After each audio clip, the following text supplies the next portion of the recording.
नमस्ते, मेरा नाम माधव भारद्वाज है और मैं आप सबका अपने चैनल पे स्वागत करता हूँ।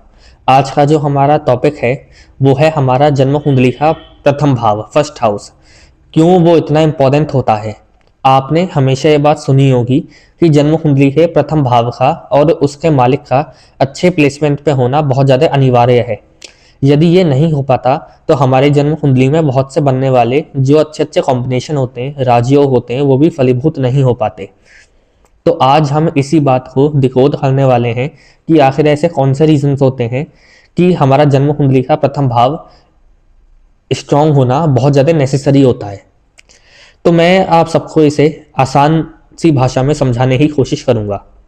देखिए, ये बात आप सब जानते होंगे कि हमारी जन्म कुंडली में 12 भाव होते हैं, 12 हाउसेस। प्रथम भाव को छोड़कर जितने भी जन्म कुंडली के अन्य बचे हुए भाव हैं, जैसे दूसरा भाव दर्शाता है हमारी फैमिली को, हमारे फैमिली मेंबर्स। तीसरा भाव हमारे फ्रेंड्स। चौथा भाव हमारी माता। पांचवा भाव हमारा लव और हमारी संतान। छठा भाव हमारे दुश्मन। सप्तम भाव हमारे स्पाउस का घर है और हमारे बिजनेस पार्टनरशिप्स का। अष्टम भाव डेथ और हमारे इन लॉज। नवम भाव हमारे गुरु, इवन हमारे फादर से मिली हुई ब्लेसिंग। दसम भाव हमारा फादर का है। 11th हाउस हमारा सर्कल है पूरा, जैसे जिसमें हमारे सब कुछ आ जाते हैं, दोस्त, हमारे किन लोगों के साथ कनेक्शंस हैं। और 12वां भाव जो होता है फॉरेनर्स को दर्शाता है। जन्म कुंडली का मात्र प्रथम भाव ही एक अकेला ऐसा भाव है जिसे हमारे जीवन में रिश्तों से लेना देना नहीं है, ये सिर्फ हमारी बात करता है। जैसे दूसरा भाव हमारी फैमिली को दर्शाएगा, सप्तम भाव हमारे स्पाउस को, उसी तरह प्रथम भाव बिल्कुल इनसे अपोजिट है। प्रथम भाव सिर्फ हमारी बात करता है, हमारे हेल्थ के बारे में, हमारी नेचर के बारे में, हम कैसे हैं। इसे हमारे अलावा किसी भी और रिश्ते से लेना देना नहीं है और ये एक बहुत बड़ी बात है। मैं आपको एक बात बताऊं, जन्म कुंडली का जो प्रथम भाव होता है ना, वो सबसे ज्यादा ऑस्पिशियस हाउस होता है हमारे जन्म कुंडली में। इस भाव का मालिक चाहे किसी भी पोजीशन पर क्यों ना हो, ये कभी हमारा बुरा नहीं करना चाहता। इवन ये हमें परेशानियों से और बाधाओं से बचाने का भी काम करता है। आपने बहुत बार सुना होगा कि जन्म कुंडली का जो प्रथम भाव का मालिक है, यदि वो छठे, 8वें और 12वें भाव में चला जाए तो ये सही नहीं है। लेकिन मैं आपको सच्चाई बताऊं तो लग्नेश जो होता है हमारे प्रथम भाव का मालिक, वो हमें छठे भाव, अष्टम भाव और 12वें भाव से आने वाली परेशानियों से बचाता है, प्रोटेक्शन प्रोवाइड करता है।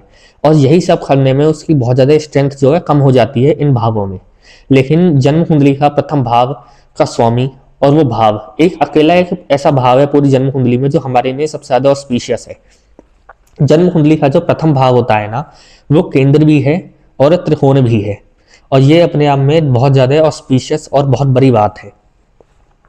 तो अब हम ये बात जानते हैं कि जन्म कुंडली में जनरली प्रथम भाव में कौन से ग्रह सबसे ज़्यादा अच्छा फल देते हैं। देखिए, जन्म कुंडली में जो प्रथम भाव का कारक है वो बताया जाता है सूर्य को। यदि आपका सन जन्म कुंडली में प्रथम भाव में प्लेस है तो आपका जन्म सूर्य उदय के समय के आसपास ही हुआ होगा, आप चेक कर लेना। और प्रथम भाव में सूर्य का होना अपने आप में बहुत ज़्यादा कॉन्फिडेंस देता है एंड इम्यूनिटी भी अच्छी करता है। लेकिन हाँ, इसमें बहुत सी चीज़ें हमें देखना ज़रूरी है, क्योंकि बहुत सारे ज्योतिष में ना शर्तें होती हैं, बहुत सारे पॉइंट्स होते हैं। लेकिन जनरली प्रथम भाव में जो सन है ना, वो कारक माना जाता है और वो मोस्ट ऑफ द टाइम अच्छे रिजल्ट ही देता है। इसके अलावा जुपिटर, बुध, ये दो ऐसे प्लेनेट हैं जो प्रथम भाव में सबसे ज़्यादा डायरेक्शनल स्ट्रेंथ प्राप्त करते हैं, जिसे हम बोलते हैं दिग्बल। ये दोनों प्लैनेट्स भी प्रथम भाव के लिए अच्छा फल देते हैं। प्रथम भाव में होकर इनके जो रिजल्ट होते हैं ना, उनमें कहीं ना कहीं मोर एफिशिएंसी आ जाती है। मतलब ये बहुत अच्छे से काम कर पाते हैं। इनके जितने भी जो इनकी बेसिक नेचर होती है ना, उन चीज़ों से रिलेटेड ये हमें फ़ायदे दे पाते हैं। उसी तरह सन की तरह ही जन्म कुंडली में जो चंद्रमा होता है वो भी हमारे जन्म कुंडली के प्रथम भाव में कारक माना जाता है। चंद्रमा भी अच्छा परफॉर्म करता है प्रथम भाव में।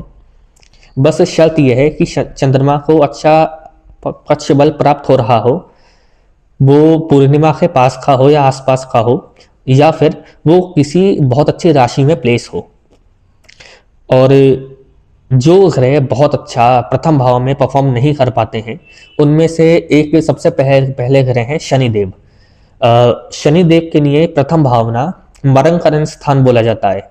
हमारे जो ऋषि हुए हैं ना, उन्होंने प्रथम भाव को शनि देव के लिए मरणकरण स्थान बोला गया है, क्योंकि शनि देव ना एक ऐसे प्लेनेट है जो ना फ्रॉम द स्टार्ट ना बहुत ज़्यादा अपने अंदर कॉन्फिडेंस नहीं रखते।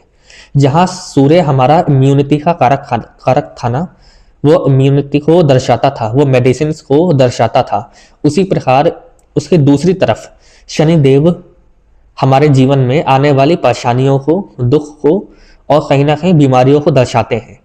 तो जो जितने भी प्रथम भाव से रिलेटेड फैक्टर्स है ना, उनसे शनिदेव का जो नेचर है कहीं ना कहीं अपोजिट है। एंड प्रथम भाव में शनिदेव ना यदि बहुत अच्छे राशि में भी प्लेस हो, मैं ये नहीं बोल रहा कि प्रथम भाव में शनिदेव हमेशा ही बुरा रिजल्ट देते हैं, नहीं, ये बात मैं कभी नहीं बोल सकता, लेकिन हाँ, प्रथम भाव में यदि शनिदेव हो तो ऐसे इंसान की लाइफ में बहुत से लाइफ लेसन्स ऐड हो जाते हैं। एंड कहीं ना कहीं वो अपने लाइफ में इनिशियल डेज में या फिर अपने लाइफ के शुरुआत में कुछ ना कुछ परेशानियों का सामना करना पड़ता है। और एक बहुत इंपॉर्टेंट पॉइंट है, यदि शनिदेव हमारे प्रथम भाव में प्लेस होते हैं ना, तो कहीं ना कहीं हमारी इम्यूनिटी पे भी असर आता है और हमारी ओवरऑल लाइफ जो है ना स्लो हो जाती है। तो ये प्रथम भाव में शनिदेव का परिणाम मिलता है। और बाकी बचे हुए जितने भी अन्य प्लैनेट्स हैं, वो भी यदि प्रथम भाव में अच्छे प्लेसमेंट में हैं तो वो भी बहुत अच्छा परफॉर्म करते हैं। इन केस राहु और केतु आपके प्रथम भाव में है तो आप उनके लिए राहु केतु के जो स्वामी है, मतलब लग्नेश का पोजीशन चेक करिए। यदि लग्नेश का पोजीशन D1 में और D9 में अच्छा है तो राहु केतु भी प्रथम भाव में अच्छा रिजल्ट देंगे, बहुत ज़्यादा परेशानी नहीं देने वाले। उम्मीद करता हूँ कि ये वीडियो आपको पसंद आई होगी।